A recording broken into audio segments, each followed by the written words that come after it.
تو پھر باتیں نشستن گفتن برخاستن تک رہ جاتی ہیں، اس کا لطف نہیں آتا. پھر تو تقریریں ہو رہی ہیں، ہوتی ہیں اور ہوتی رہے گی.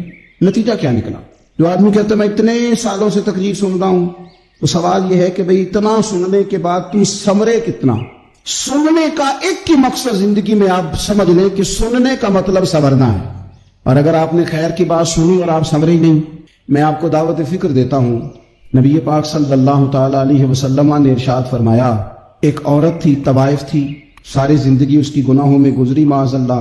پھر وہ کنویں کے پاس سے گزر رہی تھی، ایک پیاسا کتا اس نے وہاں پیاس سے تڑپتے سسکتے دیکھا، اور پھر اس نے اپنے جوتے کو لٹکا کر اپنے دوپٹے کی مدد سے یا جیسے اس سے ممکن ہو سکا اس نے پانی نکالا، کتے کو پلایا، اللہ نے اس کی بخشش فرما دی. آپ ماشاءاللہ ہزاروں میں لوگ ہیں، آپ نے بڑی جلدی مجھے یہ بتانا ہے. یہ حدیث آپ نے پہلے بھی سنی ہوئی ہے نا؟ میرا خیال ہے کوئی بندہ نہیں رہا جو اس نے نہ سنی ہو. سنی ہوئی ہے نا ہم نے الحمدللہ. اتنے سارے بندے جو یہاں موجود ہیں انہوں نے سنی ہوئی ہے، تو ظاہر ہے امت مسلمہ میں جتنے لوگ ہیں ڈھیر ساروں نے یہ بات سنی ہوگی. لیکن میرا سوال یہ ہے، میں سڑکوں پہ روڈوں پہ سفر کرتا ہوں، ہم نے یہ حدیث درجنوں بار سنی کہ طوائف نے کتے کو پانی پلایا تو اس کی بخشش ہو گئی. لیکن حال یہ ہے کہ سڑک پر کسی گاڑی سے ٹکرا کر اگر کوئی کتا مر جاتا ہے، اب مر ہی گیا ہے، گاڑی والا، موٹر سائیکل والا، پجارو والا، بس والا کوئی اتنی جرت نہیں کرتا کہ لکڑی کے ساتھ، رسی کے ساتھ ہی پکڑ کے اسے سائیڈ پہ کر دے. اس سڑک پہ مرا ہوا پڑا رہتا ہے، یہاں تک کہ گاڑیوں کے ٹائروں کے ساتھ اس کا گوشت لگ لگ کے سڑک صاف ہوتی ہے. اس محبوب کے ماننے والے جس محبوب نے بتایا کہ طوائف نے پانی پلایا تھا اور ہمیں سمجھ بھی آ گئی اور حدیث پڑھ بھی لی اور سن بھی لی، پھر اس ملک کی جو مسلمانوں کا ملک ہے اس کی سڑکوں پر مرے ہوئے کتوں کو اٹھائے بھی کوئی نہ، اور زخمی کتا زخمی ہو ہی گیا ہے، اب اسے سڑک سے سائیڈ پہ ہی کر دیا جائے کم از کم، تاکہ اس کی اگر جان باقی ہے تو بچ جائے. تو پھر مجھے بتاؤ نا میرے دوستو، ہم نے کس لیے تقریریں سنی ہیں، کس لیے خطبے سنے ہیں؟ وعظ و نصیحت کی مجالس کا مطلب ہم نے کیا سمجھا ہوا ہے؟ تقریر، تحریر، تصنیف، اچھی گفتگو، اچھا جملہ، اس کا معنی ہم کیا سمجھتے ہیں؟ تو آج جو خوبصورت گھڑیاں شب برات کی صورت میں ہمیں نصیب ہونے جا رہی ہیں، اس سے پہلے اپنے دل میں یہ ارادہ کرو کہ رب کریم نے ہمیں جتنا دین کا فہم دیا ہے، سمجھ دی ہے، علم دیا ہے، ہم ارادہ کرتے ہیں اب ہم صرف سنیں گے نہیں، پڑھیں گے نہیں، صرف بیان ہی نہیں کریں گے، ہم عمل بھی کریں گے. کوئی تھوڑا سا نا عمل کا رستہ بھی تو میرے عزیز ہونا چاہیے. اب مطلب بہت ساری جگہوں پہ جانے کا موقع ملتا ہے تو لوگ کہتے ہیں پیر صاحب ناراض نہ ہونا، ہم نے بڑا بندوبست کیا ہوا ہے، تقریر ذرا نہ سوا کو گھنٹہ کرنا. تو میں کہتا ہوں مثلاً آپ مجھے بتائیں نا، سوا گھنٹہ تقریر کرا کے آپ نے کیا کرنا ہے؟ اگر تو آپ نے اس لیے بلایا ہے کہ جناب ایک بات سنیں گے، ایک واز ہوگا، سر دھونے گے، تو وہ تو مجھے آتا ہی نہیں. تو میں تو مختصر بات کروں گا، اتنی کروں گا جس کی ضرورت محسوس کروں گا. لمبی چوڑی تقریروں کا کیا مطلب ہے؟ ہم کیا چاہتے ہیں سوائے اس کے کہ جناب بات بڑی اچھی کانوں کو لگ رہی ہے، مزہ بڑا آ رہا ہے، تو آپ نے لیا کیا؟ نتیجہ کیا نکلا؟ میرے رسول پاک علیہ السلام کے صحابہ جو حضور سے نصیحتیں لیتے تھے وہ کیسی تھی؟ حضرت عبداللہ بن بصر رضی اللہ تعالیٰ عنہ حاضر بارگاہ ہوئے، آ کے عرض کی یا رسول اللہ صلی اللہ علیہ وسلم، میں آیا ہوں سونے، پتہ نہیں دوبارہ آ سکوں کہ نہ آ سکوں. حضور پتہ نہیں موقع ملے نہ ملے، ایک بات مجھے بتا دیں، میں اس پہ عمل کروں گا، میری زندگی بھی بن جائے اور آخرت بھی بن جائے. تو کریم محبوب نے فرمایا عبداللہ زبان کو خشک نہ ہونے دینا، اس کو تر رکھنا. تر حضور کس چیز سے؟ فرمایا اللہ کے ذکر سے تر رکھنا. زبان اللہ کے ذکر سے تر رہے، ہر وقت رب کی یاد رہے، تیری دنیا بھی بن جائے گی اور آخرت بھی بن جائے گی. تو میرے عزیز اپنی زندگی کے اندر اب ہم نے عمل کرنا ہے. او جناب کمال پھر یہ ہے کہ جب واز سننے کا شوق بڑھ جاتا ہے، تقریر سننے کا شوق بڑھ جاتا ہے، سننے سنانے کا ایک خالی مزاج ہو جاتا ہے، پھر بندہ ڈھونڈتا پھرتا ہے کہ نئی سے نئی چیز کہاں ملتی، انوکھی سے انوکھی چیز کہاں ملتی، انفرادی سے انفرادی بات. میرے بھائی آپ ضرور سنیں، ضرور سنیں. مومن کی گمشدہ میراث ہے، حکمت جہاں سے ملے لیں، لیکن عمل کرنے کے لیے لیں، عمل کرنے کے لیے. اب میرا دل کرتا ہے اب ہماری چپ سے بھی لوگ سبق سیکھیں. حضرت باجید بستامی فرمایا کرتے تھے جس نے ہماری چپ سے کچھ نہیں سیکھا اس نے ہماری تقریر سے کیا سیکھنا ہے. اب تھوڑا سا نا اشاروں کی بولی بھی سمجھیں، اب تھوڑا سا یہ بھی ہو کہ بس بات پوری ہونے نہ پائے اور انسان کی رغبت عمل کی طرف بڑھ جائے. یہ مزاج ہمیں دیا ہے. اب تو بھائی آ جائیں آپ، صبح بھی تقریر کر دیں، دوپہر کو بھی تقریر کر دیں، شام کو بھی تقریر کر دیں، تو پھر یہ بھی ہوتا ہے کہ جناب وہ بیان آپ نے جو سنایا تھا نا وہ ذرا دوبارہ سنا دیں. تو میں کہتا ہوں پہلے سننے پر عمل ہو گیا تو نہ کریں. اب ہمیں تھوڑی باتیں سیکھ کر ان پر عمل کرنا ہے. اور آگے بڑھنا ہے. بڑی سادی بات میرے ابا جی بتایا کرتے تھے. والا صاحب کہتے ہیں کہ ایک دیہاتی بندہ نہ چلا گیا وہ کسی مولوی صاحب کی تقریر سننے. تو اس زمانے میں آپ کو پتہ ہے یہ واش روم کا مروجہ نظام نہیں ہوتا تھا, تو لوگ کھیتوں میں دوسری جگہوں پہ پیشاب کے لیے جاتے تھے. تو مولانا نے ایک احتیاط بیان کی. وہ کہنے لگے کہ پیشاب سخت جگہ پہ نہ کرو زمین پہ بیٹھ کر, ورنہ پیشاب کے چھینٹے اڑیں گے, کپڑوں پہ پڑیں گے, اور حدیث میں سخت حکم ہے اس مسئلے. تو کوئی نرم جگہ ہو ایسی جہاں پیشاب کریں چھینٹے نہ اڑیں. وہ بندہ عمل کرنے والا تھا نا, اس نے میری تقریر سن کے سر دھن کے جانا نہیں تھا.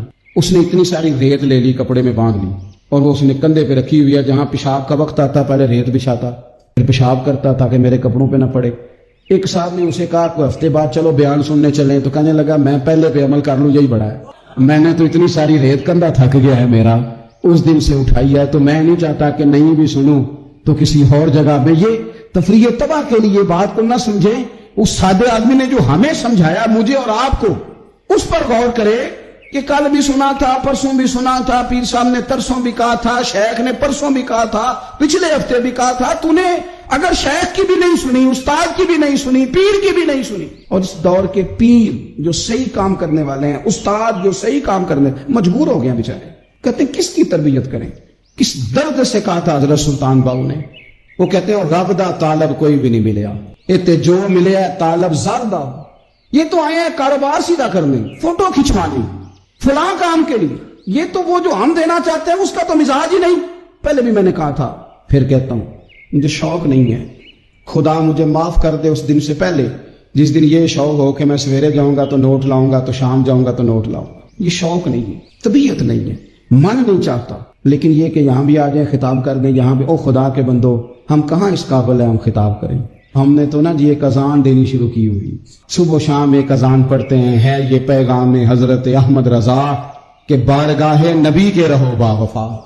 ہم تو کہتے ہیں ادھر آ جاؤ, ٹھوکریں کھاتے پھرو گے ان کے در پہ آ پڑو. قافلہ تو اے رضا اول گیا آخر گیا. ہم تو کہتے ہیں ادھر آؤ, اللہ رسول کی بارگاہ کی طرف رجوع کرو. اور وہ ایک جملے پہ اگر تو عمل ہو گیا. پیار سے باتیں کرتا رہتا ہوں, سب کے ساتھ نہیں کرتا, جس کا مجھے پتا ہو کہ یہ تھوڑا سہ لے گا. ایک دوست نے مجھے کہا کہ میں تو آتا ہوں تو مجھے علاقے کے لوگ کہتے ہیں ان کو بلاؤ, تو میں کہتا ہوں پورا عمل کرنا میری غلط ہے, تو پھر میں باقیوں کو بھی لگا جاؤں گا. تو اگر تیرا ہی عمل نہیں ہو سکا تو باقیوں کو میں نے جا کے کیا سمجھانا ہے.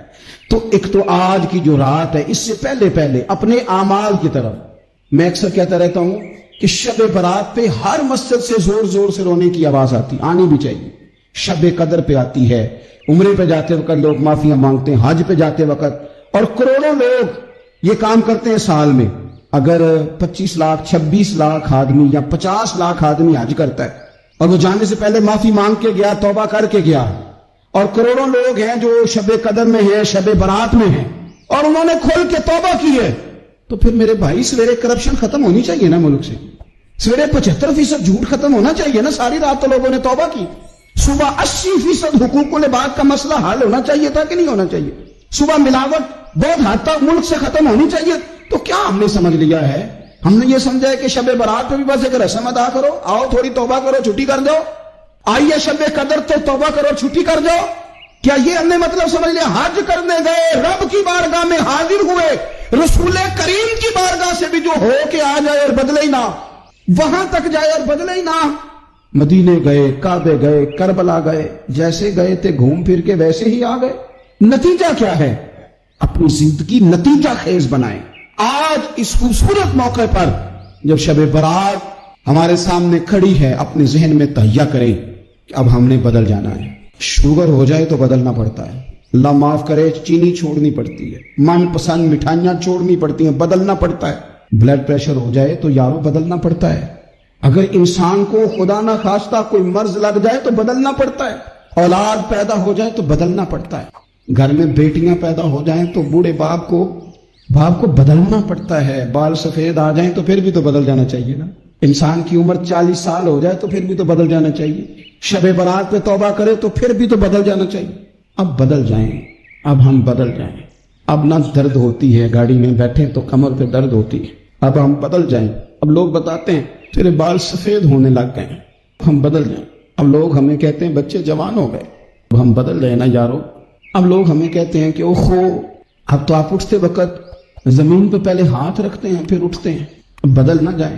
اب محسوس ہوتا ہے کہ نیند گہری نہیں آتی, اب محسوس ہوتا ہے کہیں کہیں جسم میں تکلیف ہے، اب بدل نہ جائے، اب نہ کئی کلاس فیلو چلے گئے دنیا چھوڑ کے، بدل نہ جائے، اپنے بہن بھائیوں میں سے کئیوں کا جنازہ پڑا، بدل نہ جائے، ہم میں سے کئیوں نے ماں باپ دفن کر دیے، پھول ڈال دیے قبروں پہ، بدل جائیں۔ اب وقت تھوڑا رہ گیا، اب کچھ تبدیلی کی طرف آئیں، اب توبہ صحیح والی کر لیں، اب استغفار دل سے پڑھ لیں، اب تبدیل ہو جائیں، اب اپنے اندر باہر کچھ تبدیلیاں لائیں، اب اپنے ظاہر اور باطن کو سنواریں۔ اب اللہ رسول کی بارگاہ میں جانا ہے نا تو کہیں ایسا نہ ہو شرم آئے حضور کے سامنے کھڑے ہوتے، حیا آئے نبی کریم کی بارگاہ میں کھڑے ہوتے، اب کچھ تبدیلی لائیں۔ آج ارادہ کریں کہ آج جو توبہ کریں گے وہ صحیح والی کریں گے، آج جو وہاں استغفار کریں گے اللہ کے حضور حاضر ہو کے تو وہ صحیح والا کریں گے۔ اب کچھ تبدیلی کا مزاج لائیں۔ اور پھر ایک اور بات بھی عرض کروں، ہمارے ذاتی تعلقات سارے دھوکہ ہیں، ہماری جیبوں میں مال سارا دھوکہ ہے، ہمارے بلند و باغ دعوے سارے دھوکہ ہیں، ہمارے بڑے بڑے رتبے سارے دھوکہ ہیں۔ بڑے تعلقات تھے بیٹے کے، پر ماں بیمار تھی تو اسے صحت تو نہیں تعلقات کی وجہ سے مل سکی۔ بڑے تعلقات تھے نا بیٹے کے، لیکن جب بیماری زور پکڑ گئی تو پھر کیا کر سکا کوئی؟ بڑے تعلقات تھے، بڑا پیسہ تھا جیب میں، بڑا کچھ تھا، لیکن جب جناب اسرائیل آئے تو پھر کوئی کچھ بھی نہ کر سکا، پھر اپنے رہ گئے اور جس کو جانا تھا وہ سب چلے گئے۔ تو یہ جتنی چیزیں ہیں نا یہ کچھ نہیں ہے، یہ دھوکہ ہے۔ سچ صرف اللہ رسول کی ذات ہے، حقیقت صرف دین ہے، اصل صرف وہ بارگاہیں ہیں۔ دھوکے میں نہ زندہ رہو، چھوڑ دو یہ بات کرنی کہ بڑے تعلقات ہیں، چھوڑ دو یہ بات کرنی کہ بڑا پیسہ ہے، چھوڑ دو یہ بات کرنی کہ برادری قبیلے علاقے میں بڑا، اور کچھ بھی نہیں ہے۔ کل من علیہ فان، ہوئے نامور بے نشاں کیسے کیسے، دیکھو زمین کھا گئی، نوجوان کیسے کیسے۔ میں مولانا نورانی کی قبر پہ کھڑا تھا تو میں کہہ رہا تھا مقدور ہو تو خاک سے پوچھوں کہ اے لئیم تو نے وہ گنج ہائے گرا مایا کیا کیے، اتنے بڑے لوگ تو لے گئی، اتنے بڑے لوگ، اتنے بڑے لوگ قبروں میں کدھر گئے؟ سلطان محمود غزنوی کہاں ہیں؟ شہاب الدین غوری کہاں ہیں؟ وہ لوگ جو میدانوں میں آ کے صرف ان کا نام لیا جاتا تھا تو دنیا کانپ جاتی تھی، وہ کہاں گئے؟ اٹھ گئے سب لوگ، چلے گئے، ختم ہو گیا معاملہ۔ وقت اب ہماری طرف بڑھ رہا ہے، اب تیزی ہے، اب پیغام اجل آیا، کئی ہمارے ارد گرد سے اٹھا کے لے گیا، اب ہمیں بھی تو واپس لوٹنا ہے نا، تو کچھ تیاری کر لیں، کچھ ارادہ کر لیں۔ اور بارگاہ رب رسول کی اس طرح کی ہے کہ بس جانے کی دیر ہے، بس صرف جانے کی دیر ہے، صرف جانے کی۔ اور اللہ رسول کی بارگاہ دوستو وہ والی ہے کہ جہاں نا زیادہ منت بھی نہیں کرنی پڑتی۔ وہ جو 4-5 لوگ تھے نا مکہ مکرمہ میں، انہوں نے بہت ہی اسلام کی مخالفت کی حد کر دی تھی، ان کے لیے حکم ہوا تھا جہاں ملے قتل کر دو۔ اکرمہ تھے، ابن خطل تھے، کچھ اور لوگ تھے، تو پتہ ہے ان کو کسی نے مشورہ کیا دیا تھا؟ کسی کافر نے مشورہ دیا، پر پتہ صلاح کیا دی تھی؟ اس نے کہا تھا تم نے بڑی زیادتیاں کی ہیں، بڑے بے ادب ہو، کسی صحابی کے قابو نہ آنا، مار دیے جاؤ گے، اپنی خطاؤں کے سبب سے تم مار دیے جاؤ گے، لیکن اگر کسی طریقے چھپتے چھپاتے رسول پاک کی بارگاہ میں پہنچ جاؤ نا، اگر وہاں کسی طریقے چلے جاؤ۔ انہوں نے پوچھا معافی کیسے مانگیں گے، منہ کیسے دکھائیں گے، ہم نے اتنے ظلم کیے، اتنی زیادتیاں کی، کیسے معافی مانگیں گے؟ تو کہنے والے نے کہا کہ نہیں کچھ نہیں، تم بس کہہ دینا ہم آ گئے، اس سے زیادہ تو بات ہی کوئی نہیں، اتنا ہی تو صرف کہنا ہے آ گئے، اور نہ آتے تو جاتے بھی کہتے، بس تم اتنا کہہ دینا ان العبد اذا اعترف ثم تاب تاب اللہ علیہ۔ نبی کریم علیہ السلام نے فرمایا بندہ جب آ کے کہتا ہے نا یا اللہ میں بھول گیا تھا، غلطی ہو گئی، ان العبد اذا اعترف، مان جو گیا غلطی ہو گئی، جب کہتا ہے نا میں بھول گیا، ثم تاب، پھر وہ توبہ کرتا، تاب اللہ علیہ، اللہ دیر کرتا ہی نہیں، فوراً توبہ کو قبول فرما لیتا۔ ہمارے ہاں نا کچھ لوگ تو تباً سخت ہیں، اللہ معاف فرمائے، اور کچھ رد عمل کے طور پر سخت ہو گئے، کچھ باتیں دلوں میں بیٹھ گئی ہیں جنہوں نے طبیعتوں کو سخت کر دیا۔ کبھی کہیں آپ بہو سے کہ چلو بوڑھی ساس سے اگر کبھی کوئی بات سخت نکل گئی ہے تو معاف کر دے، وہ تیار نہیں ہوتی، وہ کہتی ہے تمہیں پتہ نہیں میرے ساتھ کیا کچھ ہوا۔ کبھی ساس سے کہا جائے نا چلو بھول گئی تھی بچی تو آپ درگزر کر دیں، تو کہتے تمہیں پتہ نہیں میرے اندر سختی کتنی آ گئی ہے، دکھ کتنے بیٹھ گئے۔ ہم طبیعتوں میں سختی کر بیٹھے، ہمارے دل دھڑکتے ضرور ہیں لیکن صرف اپنے بچوں کے لیے، ہمارے سینوں میں درد اٹھتا ضرور ہے لیکن صرف اپنوں کے لیے۔ ہم نے نا 2 4 5 6 باتیں جمع کر کے ان پر پورا ذہن بنا کے سخت ہو گئے ہیں، طبیعتیں سخت ہیں، دل سخت ہیں۔ میرے نبی پاک صلی اللہ تعالی علیہ وسلم نے فرمایا، یہ حدیث مسلم شریف میں موجود ہے، فرمایا جنت میں وہ لوگ داخل کیے جائیں گے جن کے دل چڑیوں کی طرح نرم ہے، نرم دل کے لوگ، معاف کر دینے والے، جلدی مان جانے والے۔ ایک صاحب تھے، اپنے بھائی سے ناراض ہو گئے اور انہوں نے رشتے سے انکار کر دیا، پہلے ان کے بیٹے کی وہیں پہ نسبت تھی، انکار کر دیا۔ کئی لوگوں نے ان سے کہا، میں نے بھی کہا، تو وہ کہنے لگے پیر صاحب عزت بڑی کرتا ہوں آپ کی، لیکن میں مرد ہوں، ایک دفعہ نہ کر دوں تو پھر ہاں نہیں کیا کرتا۔ تو میں نے اس صاحب سے کہا، میں نے کہا یوں نہ کر، اگر صبح قیامت تیرے بارے میں کوئی سخت فیصلہ آ جائے اور رب کو منانا ہو کسی مقام پر تو کیا کہے گا؟ بہانے بنا بنا کے ہم سخت ہو گئے، دل اتنے سخت پتھر کر لیں گے، میں فلاں ہوتا ہوں جی، میں نہیں دوبارہ کسی کی سنتا۔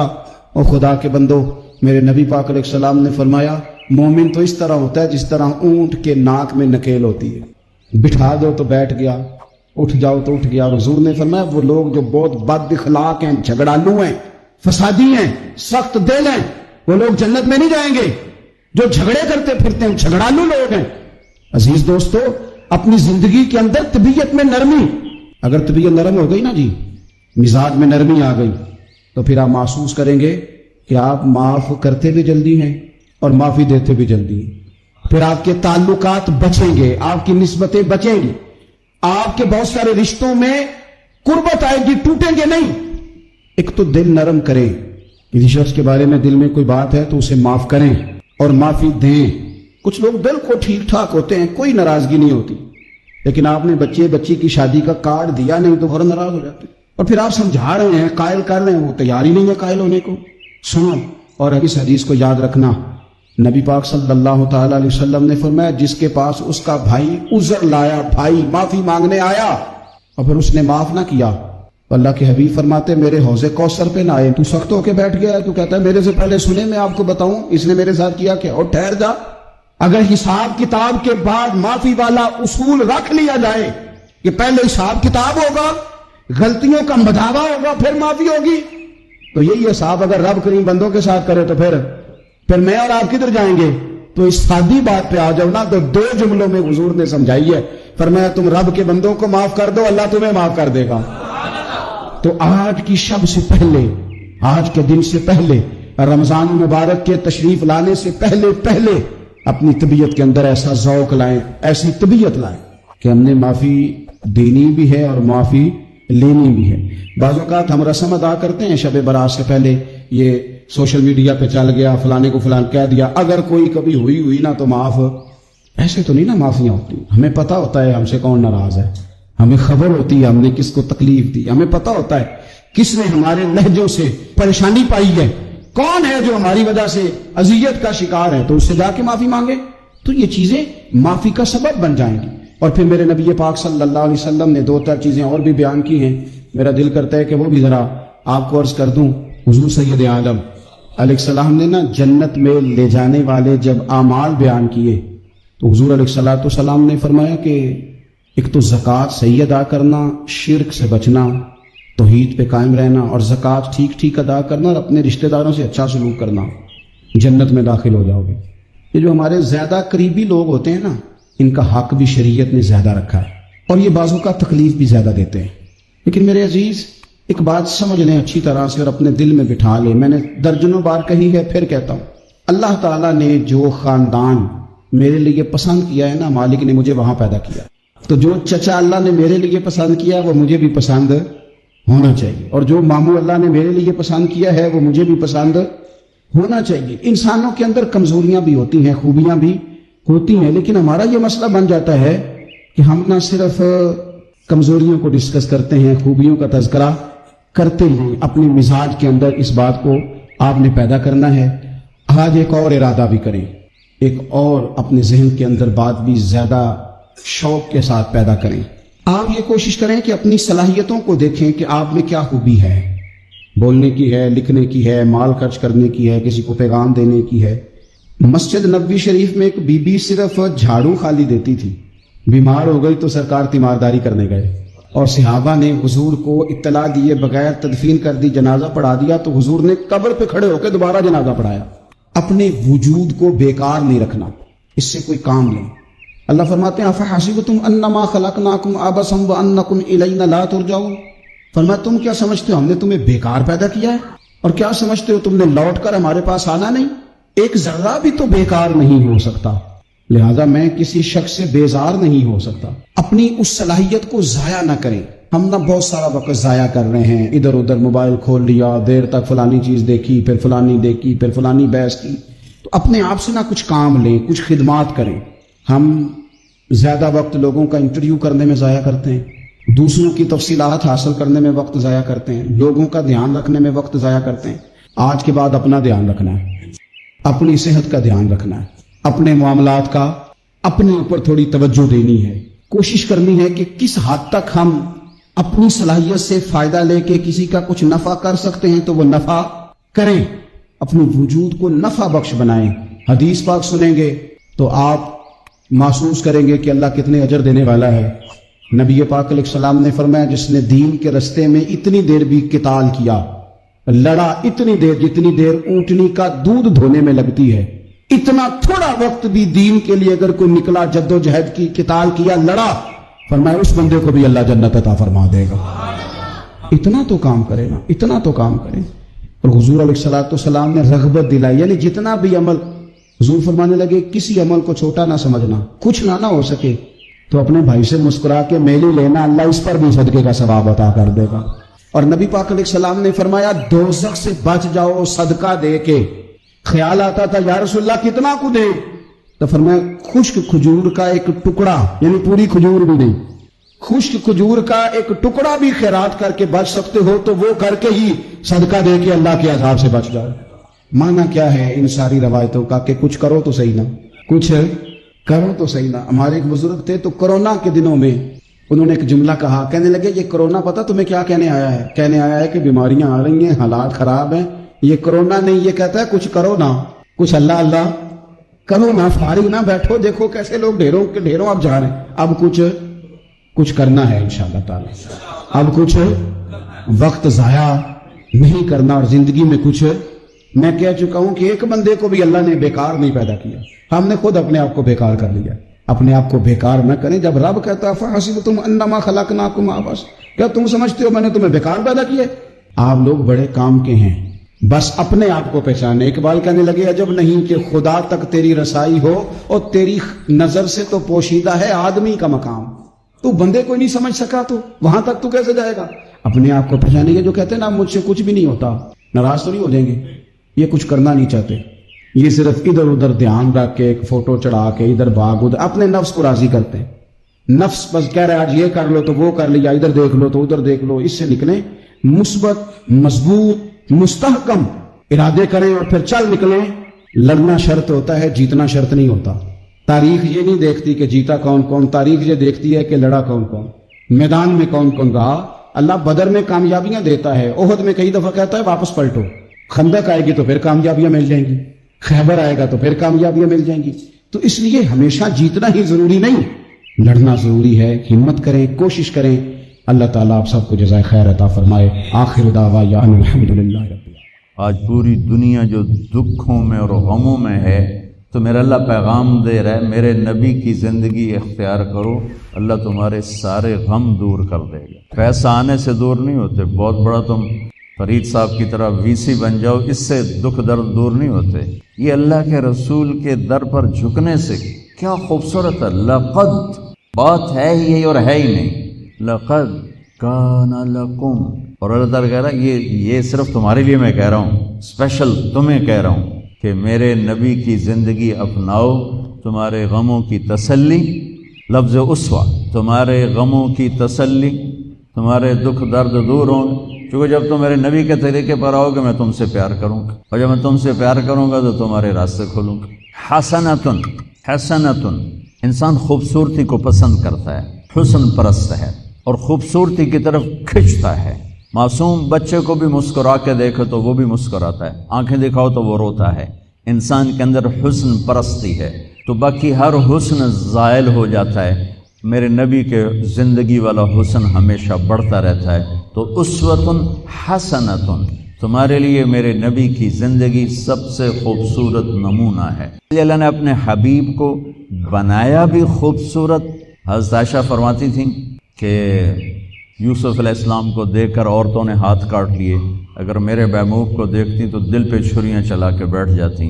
اللہ نے آپ کو اتنا حسین بنایا تھا۔ اللہ تک پہنچنے کا ذریعہ ہے جناب رسول اللہ صلی اللہ تعالی علیہ وسلم، اور اللہ تک جانے کا راستہ ہی کوئی نہیں۔ لو استفتحونی کل باب وجاؤنی من کل طریق لا افتح علیہم الا ان یکونوا وراءک۔ اللہ تعالیٰ نے فرمایا میرے نبی آپ اعلان کریں، یہ حدیث قدسی ہے کہ آپ کے بعد مجھ تک آنے کا ہر راستہ بند ہے، ہر دروازہ بند ہے، کوئی آپ کے رب کے پاس نہیں پہنچ سکتا جب تک آپ کے پیچھے نہ آئے۔ اور اللہ کو راضی کرنے پر ہی ہماری زندگی کی تکمیل اور کامیابی ہے۔ اگر اللہ کو کھو دیا تو سب کچھ کھو دیا۔ یا ابن آدم اطلبنی تجدنی، میرے بندے جو مرضی کام کرنا ہے کر، پر میری طلب میں رہ، میری تلاش میں رہ۔ فإن وجدتنی وجدت کل شیء، اگر تو نے مجھے پا لیا تو نے سب کچھ پا لیا۔ وإن فتنی فاتک کل شیء، اگر تو نے مجھے کھو دیا تو تم نے سب کچھ کھو دیا۔ وأنا خیر لک من کل شیء، اور میں تیرے لیے ہر چیز سے بہتر ہوں۔ ورضوان من اللہ اکبر، اور اللہ کا راضی ہو جانا سب سے بڑی دولت۔ یا ابن آدم لی علیک فریضہ ولک علی رزق، میرے بندے ایک کام میرے ذمہ ہے تجھے روٹی کھلانا، ایک کام تیرے ذمہ ہے اپنے رب کی اطاعت کر کے چلنا۔ یہ اللہ کو پا لینا ہماری معراج ہے، ہماری کامیابی ہے، ہمارا آنے کا مقصد پورا ہو گیا۔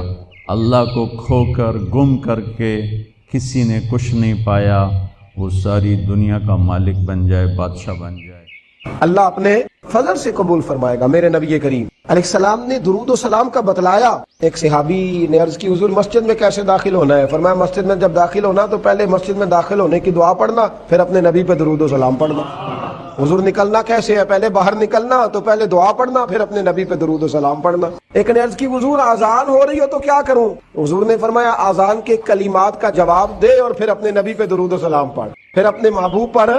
اور امام قرطبی نے لکھا ہے ایک نے آ کے عرض کی یا رسول اللہ صلی اللہ علیہ وسلم گھر میں غربت بڑی ہے۔ حضور نے فرمایا جب بھی گھر جانا 3 دفعہ سورہ اخلاص پڑھ اور اپنے گھر والوں کو سلام کہے، اللہ تیری غربتیں دور کر دے گا۔ عرض کی یا رسول اللہ صلی اللہ علیہ وسلم چھوٹی سی فیملی ہے، کئی دفعہ گھر میں کوئی بھی نہیں ہوتا، پھر کیا کروں؟ آپ نے کہا گھر والوں کو سلام کہنا ہے، سورہ اخلاص پڑھنی ہے۔ تو حضور نے فرمایا جب گھر میں کوئی نہ ہو تو سورہ اخلاص پڑھنا اور اپنے نبی پہ درود و سلام پڑھنا۔ وہ صحابی کہتے ہیں میں نے اتنا عمل پکایا، کچھ مہینوں کے بعد وہ آئے اور عرض کرنے لگے یا رسول اللہ صلی اللہ علیہ وسلم کمال یہ ہے کہ درود و سلام کی برکت سے میں تو امیر ہوا ہی ہوں، میرے پڑوسی بھی امیر ہو گئے، دائیں بائیں والے لوگوں پہ بھی اللہ نے کرم فرمایا۔ درود شریف ایک ایسا وظیفہ ہے، درود و سلام ایک ایسی حسین چیز ہے۔ نبی کریم علیہ الصلوۃ والسلام نے فرمایا مجھ پر نہ دنیا میں اپنی محفلوں میں کثرت سے درود و سلام پڑھا کرو، کثرت سے۔ فرمایا قیامت کی دشوار گزار گھاٹیوں میں نا یہ تم نے پڑھا دنیا میں ہوگا، لیکن یہ قیامت کی گھاٹیوں میں تمہارے کام آئے گا، وہاں تمہیں روشنی دے گا۔ اور حضور نے فرمایا انا اولی الناس بی یوم القیامہ اکثرہم علی صلاۃ، فرمایا قیامت کے دن لوگ اپنے اپنے اعمال کی وجہ سے میرے قریب بیٹھیں گے، اور میرے سب سے زیادہ قریب وہ بیٹھے گا جو دنیا میں مجھ پر کثرت سے درود و سلام پڑھنے والا، جو کہنے والا ہوا مصطفیٰ جان رحمت پہ لاکھوں سلام، شمع بزم ہدایت پہ لاکھوں سلام۔ جو درود و سلام پڑھے، جو درود و سلام کا ذوق پیدا کرے، جو درود و سلام کا شوق لائے، جس کی طبیعت ہو کہ درود و سلام اس کا مزاج بنے۔ رسول کریم صلی اللہ تعالی علیہ وآلہ وسلم نے ارشاد فرمایا جس نے مجھ پر ایک بار درود شریف پڑھا اللہ اس پر 10 رحمتیں فرمائے، اور جو 10 بار پڑھے گا اللہ 100 رحمتیں فرمائے، اور جو 100 بار پڑھے گا اللہ 1000 رحمت فرمائے۔ اور حضور فرماتے ہیں جو 1000 بار درود و سلام پڑھے گا نا، قیامت کے دن اس کی پیشانی پہ لکھا ہوگا کہ یہ نفاق سے بھی بری ہے اور جہنم کی آگ سے بھی بری ہے۔ یہ لکھا ہوگا کہ یہ نفاق سے بھی بری ہے اور دوزخ کی آگ سے بھی بری ہے۔ میرے نبی کریم علیہ وآلہ وسلم کے صحابی حضرت ابی بن کعب رضی اللہ تعالیٰ وہ حاضر خدمت ہوئے، عرض کرنے لگے یا رسول اللہ صلی اللہ علیہ وسلم آپ پر کتنا درود شریف پڑھوں؟ سبحان اللہ، صحابہ کا بھی ذوق دے، کیا انداز گفتگو ہے۔ عرض کی حضور میں نے ایک ارادہ کیا ہے کہ باقی دعائیں اذکار سارے میں نے جمع کیے ہیں، تو 3 حصہ باقی کے سارے ذکر کروں گا، دعائیں کروں گا، اور 1 حصہ نہ 4تھا حصہ میں آپ پہ درود و سلام پڑھوں گا۔ یا رسول اللہ کافی ہے؟ تو نبی کریم صلی اللہ علیہ وسلم نے فرمایا تھوڑا زیادہ کر لے، تیرا فائدہ ہو جائے گا۔ عرض کی حضور ٹھیک ہے، میں